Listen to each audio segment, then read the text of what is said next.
55টা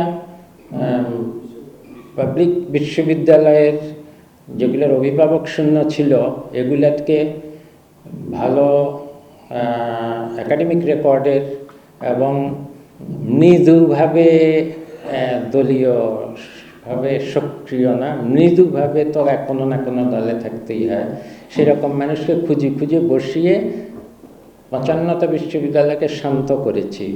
এখন নতুন করে দেখা দিয়েছে এই প্রাইভেট বিশ্ববিদ্যালয়গুলো যেগুলো ট্রাস্ট পরিচালনা করে, এগুলো ট্রাস্টি বোর্ডের মালিকানা, এগুলো শুধু সরকার অনুমোদন দিয়েছিল। কেন এত 55টাকে অনুমোদন দিয়েছিল সেই প্রশ্নে যাচ্ছি না, কিন্তু আইনিভাবে সরকার শুধু ইউজিসি মাধ্যমে ওদের কোন কোন সাবজেক্ট পড়াতে হবে সেটার অনুমোদন দেয়, আর রাষ্ট্রপতি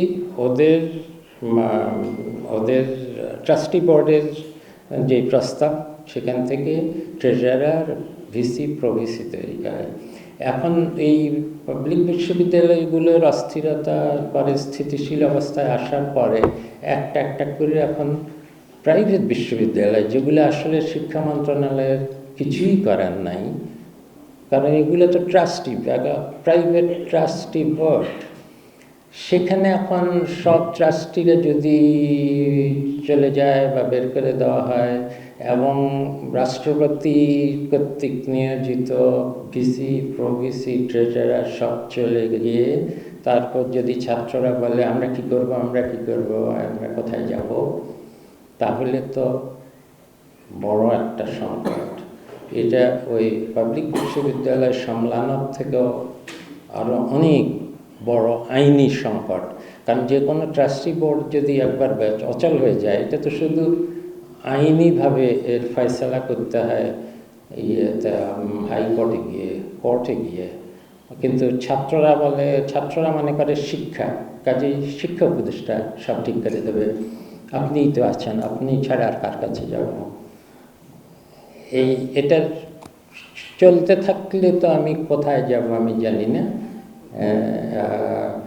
তাছাড়া তো আর সব কিছু আছেই, এগুলো তো সারাদিন প্রত্যেক দিন ওঠেই পাঠ্যপুস্তক কবে বেরোবে, পাঠ্যপুস্তক দেরি হচ্ছে, এই বছর হাহাকার পাঠ্যপুস্তক নিয়ে।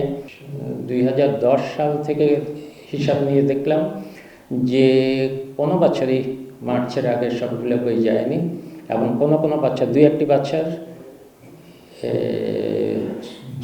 জুন বা জুলাই পর্যন্ত গিয়েছিল, আর কোনো বছর এপ্রিল পর্যন্ত গিয়েছিল, 2-1টা বছর, কিন্তু আর প্রত্যেক বছর মার্চ পর্যন্ত গিয়েছে।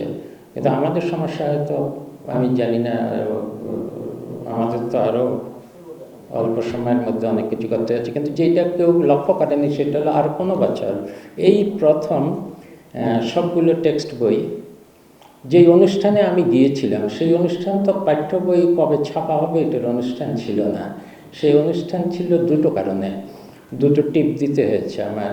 একটা টিপ দিয়েছি যে সবগুলো পাঠ্য বই অনলাইনে চলে গেছে প্রথমবারের মতো, সারা দুনিয়ার যে কেউ দেখতে পারে। দ্বিতীয়টা হলো যে এমপিওভুক্ত শিক্ষকদেরকে এতদিন অনেক দুর্নীতি হতো ওই যে টাকা পয়সা পাঠানোর ব্যাপারে, এটা স্বয়ংক্রিয়ভাবে তাদের অ্যাকাউন্টে চলে গেছে 4 লক্ষ এমপিওভুক্ত শিক্ষকদের।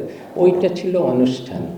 সেই অনুষ্ঠানের খবরে সব পুরোটাই দেখলাম যে পাঠ্য বই বেরোচ্ছে না, পাঠ্য বই নেই, কিন্তু অনুষ্ঠানের আসল বিষয়বস্তু যেটা ছিল সেটা কেউ গুরুত্ব দেয়নি।